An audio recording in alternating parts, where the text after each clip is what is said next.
मुख्यमंत्री एकनाथ शिंदेंची शिवसेना आणि उपमुख्यमंत्री अजित पवारांच्या राष्ट्रवादीशी जागा वाटप फॉर्म्युला लगेच निश्चित करा आणि रणनीतीचे बारकाईने नियोजन करा असे आदेश भाजपच्या केंद्रीय नेतृत्वाने देवेंद्र फडणवीसांना दिलेले आहेत। देवेंद्र फडणवीस यांनी राजीनामा देण्याची गरज नाही, ही एकट्याची जबाबदारी नसून सामूहिक जबाबदारी आहे असं पक्षश्रेष्ठींनी म्हटलंय।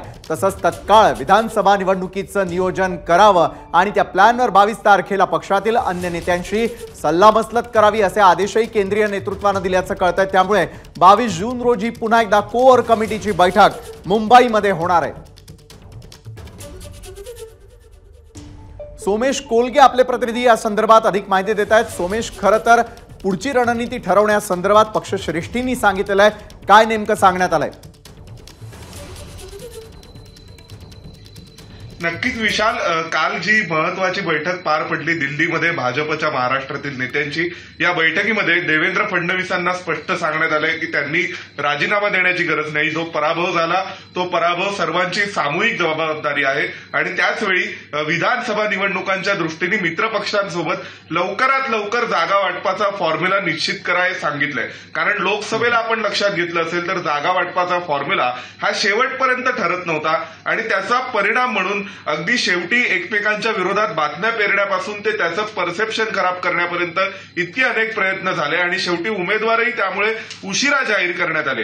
तर यावेळी विधानसभेला त्या चुका पुन्हा करायच्या नाहीयेत हे स्पष्टपणे केंद्रीय नेतृत्वाने सांगितलंय। आणि जे विकेंद्रीकरणाच्या अनेक माहिती आपण ऐकली असेल की भाजपत एकमेव नेतृत्व नाही, तर त्या बाबतीत केंद्रीय नेतृत्वाने जे सांगितलंय ते की केवळ देवेंद्र फडणवीस एकट्याने काम करायचं नाहीये, तर महाराष्ट्र भाजपचे जे सगळे नेते आहेत त्या सगळ्या नेत्यांनी एकत्रितपणे काम करायचंय, त्यांनी एकत्रितपणे पक्षासाठी काम करायचंय असं देखील केंद्रीय नेतृत्वाने सांगितलंय। आणि लवकरात लवकर विधानसभेच्या जागा वाटपाचा फॉर्म्युला निश्चित करा, त्या फॉर्म्युलावर 22 जूनला पुन्हा एकदा चर्चा करणार आहेत आणि त्यासाठी जे नवनियुक्त प्रभारी आहेत अश्विनी वैष्णव आणि भूपेंद्र यादव हे दोघे जण मुंबईमध्ये येऊ शकतात आणि ते महाराष्ट्रात याविषयी पुढच्या चर्चा करतील अशी माहिती आपल्याला मिळते। त्यामुळे एकंदरीत महाराष्ट्र भाजपच्या सगळ्या नेत्यांना ऍक्टिव्ह राहण्याच्या सूचना आहेत।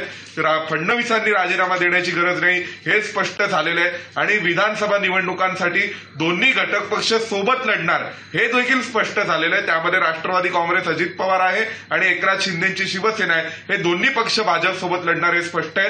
त्यांच्यासोबतचा जागा वाटपाचा फॉर्म्युला लवकर ठरवा असे निर्देश केंद्रीय नेतृत्वाने दिलेत। विशाल, नक्कीच सोमेश, धन्यवाद ही इनसाइड स्टोरी आपल्या प्रेक्षकांपर्यंत पोहोचवण्यासाठी। एबीपी माझा, उघडा डोळे बघा नीट।